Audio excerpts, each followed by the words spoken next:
Yeah, good morning, guys. Today, I'll be teaching you guys how to create a simple interest calculator with 12 lines of JavaScript code. Remember, the formula for simple interest is, for those that don't know, look at the screen. It's principal times rate times time over 100. So this is the formula we're going to use in the code. So let's get started. So I've already created the HTML background of accepting the input stub for us to implement the JavaScript code. You can see that here. This is the HTML code. An input box for the principal, input box for rate, input box for time. Then a button that when you click it, it will show the answer, and the answer will be displayed next to the simple interest. And you can see, if you click the button does not work because there is no JavaScript code. So we're going to do the amazing 10 lines of code JavaScript that can be able to calculate simple interest.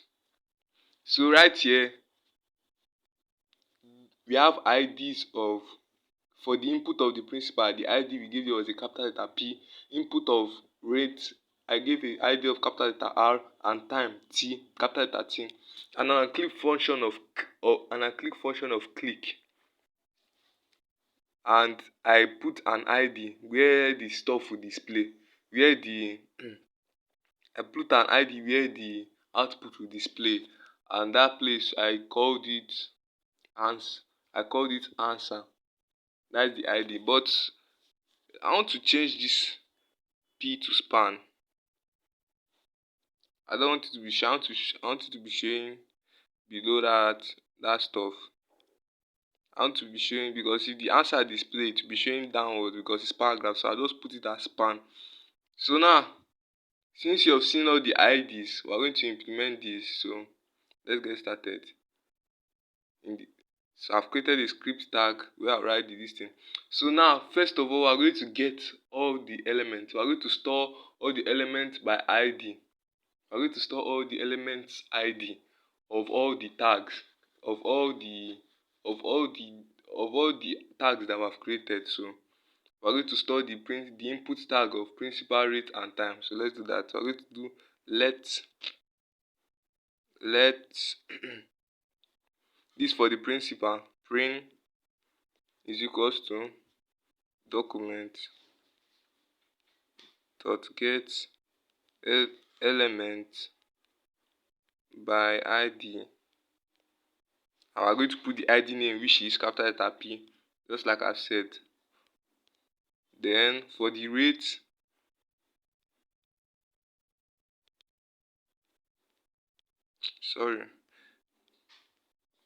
document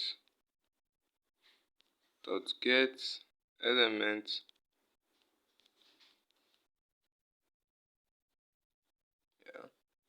then we'll put the capital letter R there.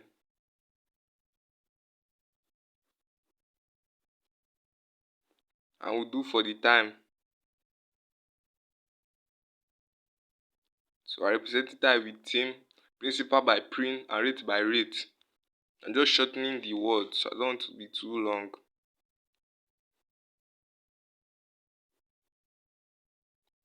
By ID. Yeah. So we're going to put the ID name, which is capital letter T. So since we are done with this, we are going to create the onClick function, in which when the user click the button, it is going to take all the user input, all the user input of the principal, rate, and time, and times all of them together and divide it by 100. So first of all, let's convert our input. To do that, we need to convert our input to an integer, but not a normal integer. We're going to convert it to an integer that also takes input of decimal figures. So we're going to use pass float instead of pass int. So let's do that. So function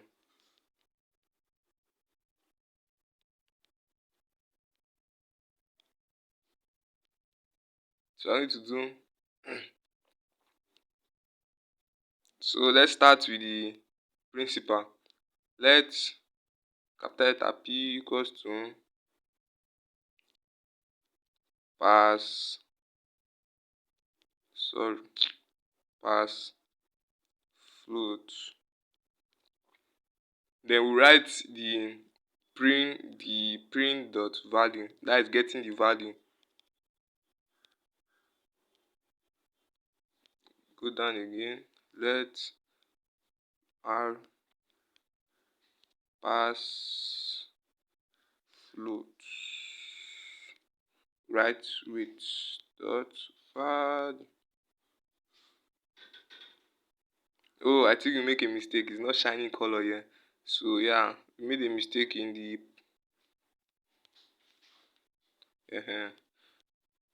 same thing for the time. Let t equals to pass. It's not the right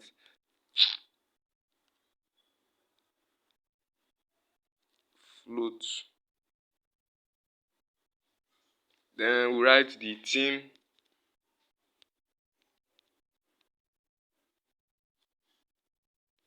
Remember, I said that this while converting the input to integers that can take both decimal figures.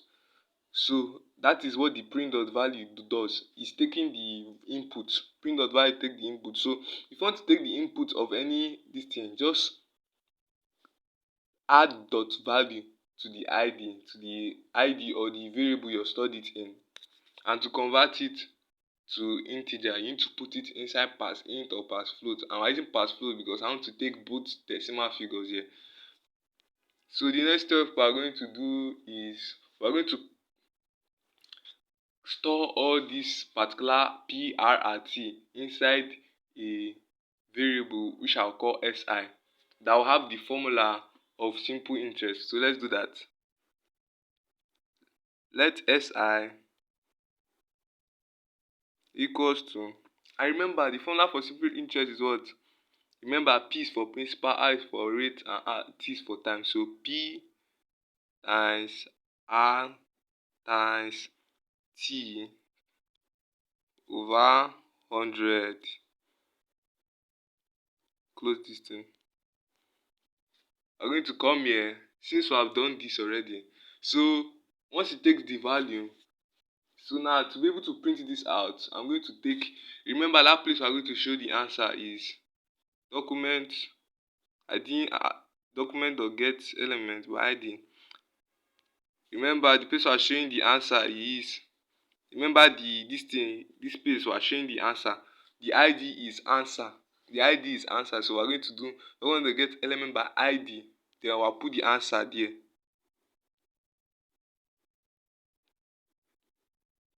I'll put the answer there.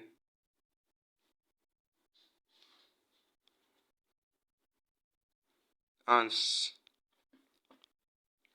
dot inner html in capital letter. Then I'll now write the si.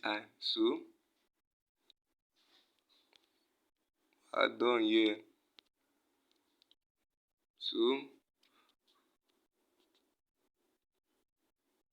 let's try it. Principal, let's say the principal is 12, the rate is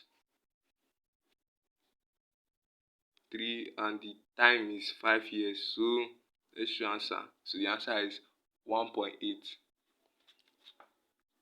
See where the answer is showing here? 1.8.